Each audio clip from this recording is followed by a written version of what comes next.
इसी तरह का एक संविधान होगा, संविधान की किताब होगी, पुरानी संसद होगी और नई संसद में प्रवेश होगा। प्रधानमंत्री मोदी की ये तस्वीरें कल आपको टीवी पर दिखने लग जाएंगी। लेकिन अभी क्या दिख रहा है?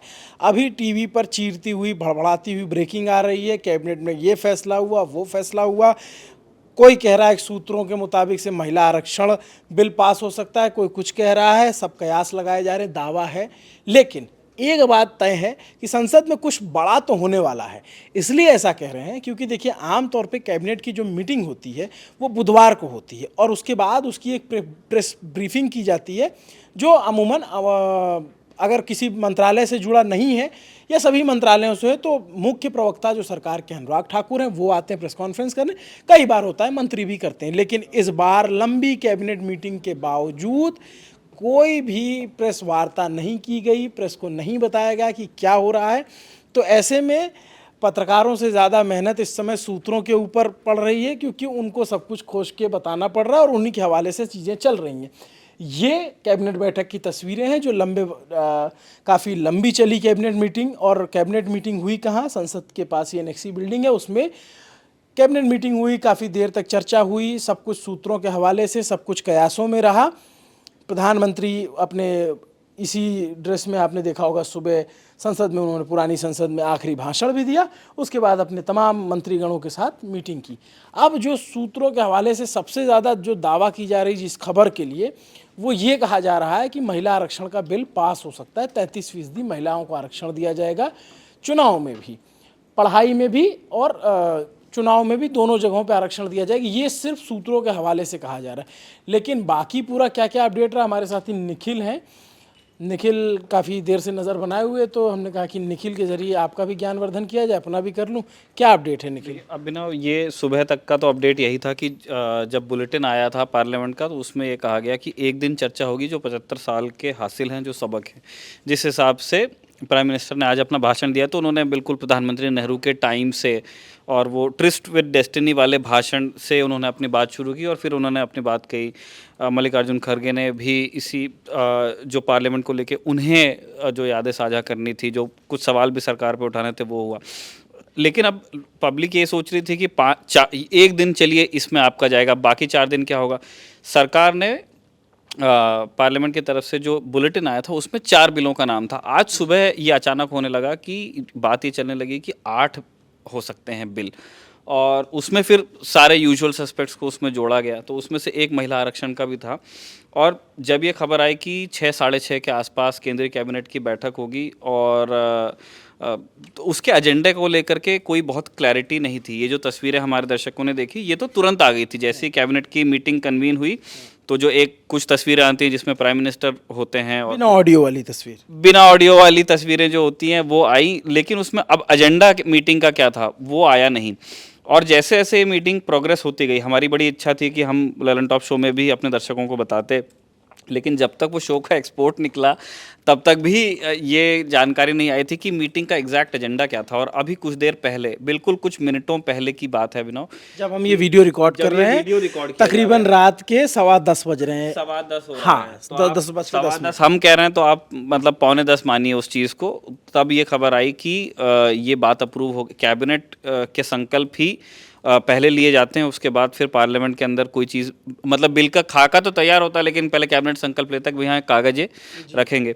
तो अब ये खबर आ रही है, सूत्रों ने दावा किया है कि वुमेन रिजर्वेशन को कैबिनेट ने ये हमारे सूत्रों ने दावा नहीं किया, बहुत से बीजेपी बीट कवर करने वाले पत्रकारों ने ये दावा किया है, ट्वीट किए हैं।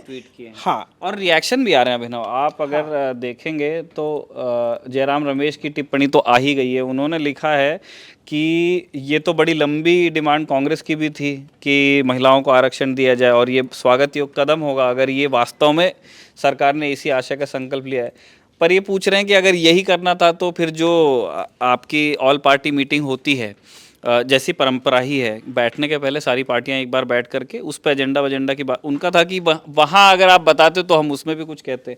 तो ये विपक्ष की भी टिप्पणी आ रही है। इसका मतलब जो जानकारी सूत्रों के हवाले से हमें मिल रही है वो शायद उनको भी अपने सूत्रों से मिल रही है। नहीं तो, लेकिन ये जो महिला बिल, आरक्षण बिल की बात है, इसका जिक्र सुबह मल्लिकार्जुन खड़गे ने भी सदन में किया था, और सोनिया गांधी ने भी उन्होंने कहा कि आप इसके बारे में बात कीजिए, तो उन्होंने भी इसका जिक्र किया। और ये इसका जिक्र आज से नहीं हो रहा है, 1996 में देवगौड़ा सरकार थी तब से ये चला आ रहा है। कई बार लोकसभा से पास हुआ, कुछ बार एक आध बार, जैसे आखिरी बार यूपीए गवर्नमेंट में 2008 या 2010 में जो है राज्यसभा से पास हो गया था, लोकसभा से पास नहीं हो पाया था। अब ये क्या नया प्रारूप आएगा, किस तरीके से होगा? और जो पिछली बार लबेड़ फंसी थी वो इसी मुद्दे पे फंसती है हर बार कि महिलाओं को आरक्षण दे देंगे आप 33%, तो आरक्षण का कैप बढ़ाइए। और अगर उस आरक्षण के अंदर भी SC ST, जैसे कि हमने आज एक दो नेताओं के बयान सुने, कोटा विद इन कोटा, हाँ, कई पार्टियों की कोटा विद इन कोटा, जैसे JMM की तरफ से मांग की गई कि उनकी तरफ से कि भाई इसके अंदर भी कोटा दिया जाए। बताइए इस पे क्या? और इसका ना आप ये देखेंगे कि ये क्रेडिट वार अब अभी जैसे हमने कहा ना सूत्रों के हवाले से, अब अगर ये खबर सही है तो वो क्रेडिट वार भी चलेगा, क्योंकि कांग्रेस ने दिन में अपना ट्वीट कर दिया था जो उनका आधिकारिक हैंडल है, और उसमें वो राजीव गांधी की वीडियो डाल के कह रहे हैं कि हमारे नेता तो कब से ये कहते आ रहे हैं 30% की बात। नहीं तो बीजेपी कहेगी कि आपके नेता कहते आ रहे हैं, हमारे नेता ने कर दिया। वैसे ये फैक्ट है कि बीजेपी ने वाजपेयी सरकार जो थी, हाँ, उसने भी उस समय भी वो बिल लाया गया था। मैं इसमें इस कॉपी में जानकारी है, नीचे हम दिखाते हैं, ये रहा ना, ये रहा। हाँ। तो आप देखेंगे कि 1996 में देवगौड़ा सरकार ने पास करवाया, 98, 99, 2002 और 2003 में वाजपेयी सरकार ने लोकसभा में उसको लेके आए, लेकिन पास नहीं हो पाया। यूपीए ने राज्यसभा में पास करवा दिया था अपने ज़माने में, लेकिन अब जब तक आप दोनों हाउस में पास नहीं होगा तब तक ये बात आगे जा नहीं सकती है। और वो बहस जैसे आप अभी थोड़ी देर पहले बता रहे थे कि कुछ पार्टीज़ के रिजर्वेशन हिस्टोरिकली, आज नहीं, जब से 20-25 साल से बात चल रही है तब से उनका कहना है कि वो वुमेन रिजर्वेशन को सिर्फ वो 33% महिलाओं को आरक्षण के रूप में स्वीकार शायद नहीं करेंगे। उनका है कि कोटा विद इन कोटा होना चाहिए, कि जो वो एक मतलब पुराना आप एक समाजवादी धारा की जितनी पार्टियां हैं, राजद हो गया, सपा। बड़ा इंटरेस्टिंग है कि इंडिया गठबंधन जो बनाया गया है वो उस गठबंधन में वो पूरा धड़ा है। अगर कांग्रेस कहती कि नहीं हाँ ठीक है, वो समर्थन करती है और पहले भी करती आई है, तो अब जब इनके रुख होंगे, चाहे आरजेडी हो, चाहे JMM हो, चाहे DMK हो, तमाम पार्टियां, फिर इनके अलग रुख होंगे। आम आदमी पार्टी का भी रुख देखने वाली बात, तो बड़ा इंटरेस्टिंग चीज़ होगी। ये एक ऐसा बिल है अभिनव, और कुछ टाइम में आया, ये बिल्कुल उस तरह का है जिस तरह द्रौपदी मुर्मू का नाम राष्ट्रपति पद के लिए आगे किया गया। अब ये कि उस तरह का अनाउंसमेंट था कि एक सरकार के पास नंबर थे वो तो बना लेते, लेकिन आप देखिए जिस कैंडिडेट को उन्होंने बनाया और जो आज विरोध महामहिम राष्ट्रपति हैं हमारी, आप किस मुंह से आप मतलब उसमें कुछ कहते? तो सेम चीज़ महिला अगर ये बिल टेबल होता है तो ऑपोजिशन के पास में ना उनको भाषा बड़ा फिर भी सोचना पड़ेगा कि क्या बोलेंगे खिलाफ में। लेकिन द्रौपदी मुर्मू के खिलाफ भी तो कैंडिडेट दिया ना, मतलब वही है कि एक वो आपका टोकन, वो कुछ ना कुछ हाँ, आपको मतलब एक मजबूत तर्क खड़ा करना महिला आरक्षण के खिलाफ। अभी क्या बदल जाए? अगर मान लीजिए, मैं आपसे जानना चाहता हूँ कि अगर ये बिल आता है और पास हो जाता है तो क्या बदल जाएगा, क्या चीज़ें? बिना ड्राफ्ट देखे अभिनव बताना बहुत मुश्किल है, जब तक कि हम नहीं देखते हैं कि वो किस तरह से देने वाले हैं। लेकिन 2024 के चुनाव आने वाले हैं, 3 राज्यों में चुनाव है। जो ये सुनने में मिलता है जनरली, हम लोग हमारे दर्शक भी नेता नगरी में टिप्पणीकारों को सुनते हैं, सब कहते हैं कि ये चुनाव तो होते ही रहेंगे, लेकिन मेन है टारगेट 2024, और बीजेपी ज़ीरो टॉलरेंस पॉलिसी पे चल रही है। वो कोई भी रिस्क पॉलिटिकल सोशल नहीं चाहते हैं, वो चाहते हैं अच्छे से उनके हिसाब से वो चुनाव पूरा हो, पार्टी की दोबारा जीत और हो। नंबर आए तो मोदी सरकार बढ़िया आए और मोदी सरकार तभी बनेगी। बीजेपी की सरकार तो 230 240 पे भी बन सकती है, लेकिन मोदी सरकार जो ताकतवर मोदी सरकार जो नंबर में मजबूत है वो बनती है 2272 प्लस पे। वो एक जो बार बार चर्चा होती है महिला वोटर वाली, वो उस चीज़ को लेकर के वो बहुत पर्टिकुलर है। आप देखिए कि फ्यूल प्राइसेस बहुत लंबे समय से किसी ने टच ही नहीं किया। पेट्रोल कब से मतलब 96 नोएडा में है वो उतना ही है, बाकी स्टेट्स में अलग अलग दाम होंगे। अभी हाल में आप देखेंगे कि टंकी का दाम 200 रुपये कम हुआ है। और उज्ज्वला एक फ्लैगशिप स्कीम लाई ही है, तो वो अगर वुमेन रिजर्वेशन बिल आएगा तो वो आपके ये उसी जो विमर्श में जाएगा कि सरकार, मोदी सरकार महिलाओं के हित के लिए फैसले लेती है। देखिए निखिल, एक चीज़ मुझे समझ में आती है कि मोदी सरकार पहले भी वुमेन सेंट्रिक चीज़ें, जैसे एक उज्ज्वला योजना हो गई या फिर जैसे ये घर बनाने वाली योजना है, तो इसमें भी महिला के खाते में पैसा जाता है और उसको ज़्यादा बेनिफिट मिलता है। और भी तमाम चीज़ें हैं जो वुमेन सेंट्रिक हैं इस देश में, जिसका कम लोगों, जैसे आप अगर ज़मीन की रजिस्ट्री करा रहे हैं तो अगर आप किसी महिला के नाम पे रजिस्टर कराएंगे तो उसमें छूट नहीं, बहुत छूट है वो तो और भी कई सारी चीज़ें जो है महिलाओं को ध्यान में रख के किया गया।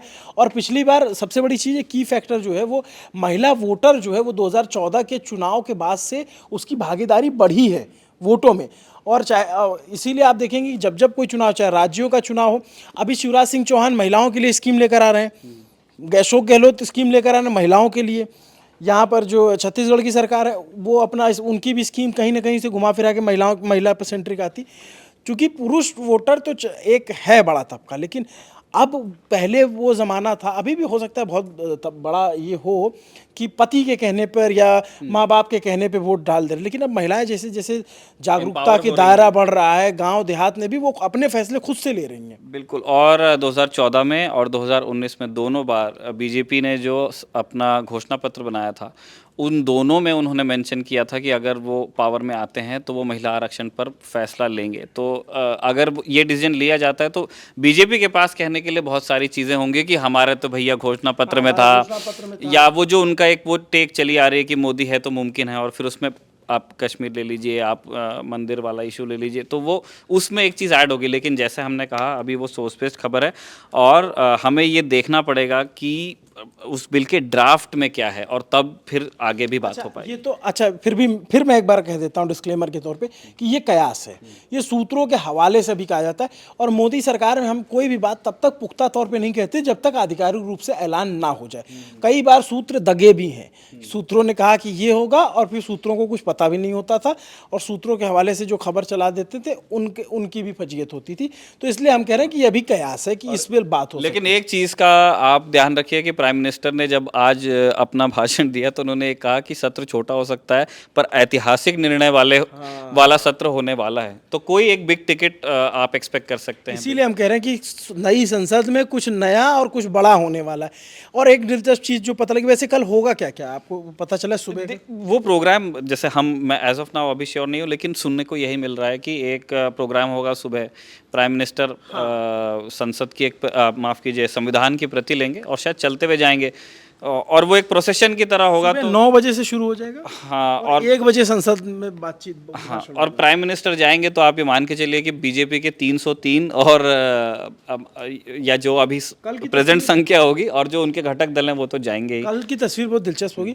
और अभी जो एक और जानकारी है कि जो वक्ता होंगे उद्घाटन समारोह, और उद्घाटन तो खैर पहले हो गया, गृह प्रवेश जैसे अगर हम कहें आसान भाषा में, तो इस समारोह में जो वक्ता होंगे जो संवैधानिक पद पे लोग हैं, प्रधानमंत्री, उपराष्ट्रपति और स्पीकर।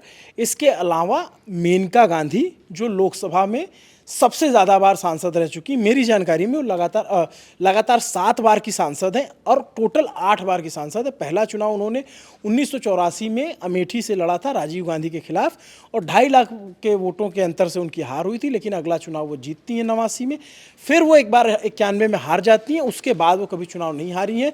पीलीभीत से वो 2 बार निर्दलीय सांसद भी रह चुकी। तो जो मोस्ट जो सब नंबर ऑफ जो लोकसभा है उनके पास है, उनसे सीनियर सांसद लगातार में नहीं, वैसे भी कोई इतना 8 बार का सांसद शायद ही कोई लोकसभा में अभी है, अभी शायद, मतलब ये, लेकिन वो है कि लगातार 7 बार तो नहीं। कमलनाथ थे तो कमलनाथ सीनियर सांसद थे, और ब्रेक हो गया उनका बस जब उन्होंने उनकी वाइफ ने जब इलेक्शन लड़ा, और उसके बाद फिर उन्होंने इस्तीफा, जब वो दोबारा लड़ना चाहा वो हार भी गए थे। और सदन में अभी नहीं है ना। और उसके बाद जो सबसे ज़्यादा कोई सदन में रहा है तो शिबू सोरेन को भी वक्ता के तौर पे बुलाया गया है। शिबू सोरेन जेएमएम के प्रमुख हैं, झारखंड मुक्ति मोर्चा के, उनके बेटे हेमंत सोरेन अभी मुख्यमंत्री हैं। और शिबू सोरेन का भी राजनीतिक करियर बहुत पुराना है। 1977 में उन्होंने पहली बार चुनाव लड़ लिया था, 80 में एमपी हो गए थे, दुमका उनका क्षेत्र रहा है, और वहाँ पे तक करीब 7-8 बार के करीब वो सांसद रहे। और अभी फिलहाल राज्यसभा में, तो राज्यसभा और लोकसभा दोनों मिला के अगर कोई सबसे सीनियर सांसद है तो शिबू सोरेन है, उनको एक वक्ता के तौर पे बुलाया गया। और राज्यसभा का सबसे ज़्यादा बार चुना जाने वाला सांसद इस वक्त फिलहाल डॉक्टर मनमोहन सिंह हैं, जो लगातार 2 बार देश के प्रधानमंत्री रह चुके हैं। तो ये 3 विशिष्ट वक्ता तय किए को आमंत्रण दिया गया कि एक आप जो सबसे ज़्यादा राज्यसभा रहे, जो सबसे ज़्यादा लोकसभा, और एक दोनों मिलाकर सबसे ज़्यादा। इसके अलावा जो है और क्या जानकारी मिली? अभी फिलहाल तो अभिनव यही जानकारी हमारे पास में है जो हमने विमेन रिजर्वेशन पे दी है दर्शकों को। जो बड़ा जो ऐलान अगर हो सकता है तो वो यही है। बाकी जैसे जैसे कैबिनेट के अगर मीटिंग के बारे में हमें कुछ नया पता चलता है, या कल के प्रोग्राम के बारे में भी अगर कोई नई जानकारी आज रात मिलती है, तो वो आप ललन टॉप पे ज़रूर देखेंगे। और हमें चूँकि मोदी जी का स्टाइल जो है उनका काम करने का या फिर चौंकाने वाले फैसले लेने का, तो हमें चौंकने के लिए भी तैयार रहना चाहिए कि कई बार उनके सरप्राइज़ एलिमेंट तैयार रहते हैं, आपको बताया कुछ जाता है और हो कुछ जाता है। तो अगर ये बिल पास होता है, ये बिल चर्चा में आता है महिला आरक्षण का बिल, तो ये अपने आप में बहुत ऐतिहासिक घटना होगी। बहुत ही बीजेपी इसको काफ़ी ज़ोर शोर से इसका प्रचार भी करेगी और विरोधी उतना मुखर होकर इसका विरोध भी नहीं कर पाएंगे। जितनी बार अब तक महिला आरक्षण बिल पे बात फंसी थी वो जाति के आधार पे फंसता था कि आरक्षण के अंदर आरक्षण, लेकिन अभी इनके मोदी सरकार के पास नंबर है तो ये पास करा सकते हैं अपने प्रारूप के साथ भी। दूसरी चीज़, अगर कुछ और होता है, कोई और हो सकता है कि आपने चर्चा इस पे हो गई, आप कहें कि लल्लन टॉप वाले तो दिखाए थे कि महिला आरक्षण बिल आएगा, लेकिन इसीलिए मैं बार बार क्लियर कर दे रहा हूँ कि ये कयास है। लेकिन कई बार बड़ी खबरें, बड़ी घटनाएं कयासों के शक्ल में ही आती हैं, फिर अपना मूर्त रूप लेते हैं। तो ये हमारे पास जानकारी थी। आपको ये पूरी बातचीत, ये जानकारी कैसी लगी कमेंट करके ज़रूर बताइए। मेरा नाम अभिनव पांडे है, मेरे साथी निखिल थे, कैमरे के पीछे हमारे साथी करम है। देखते रहिए दी लल्लन टॉप। शुक्रिया।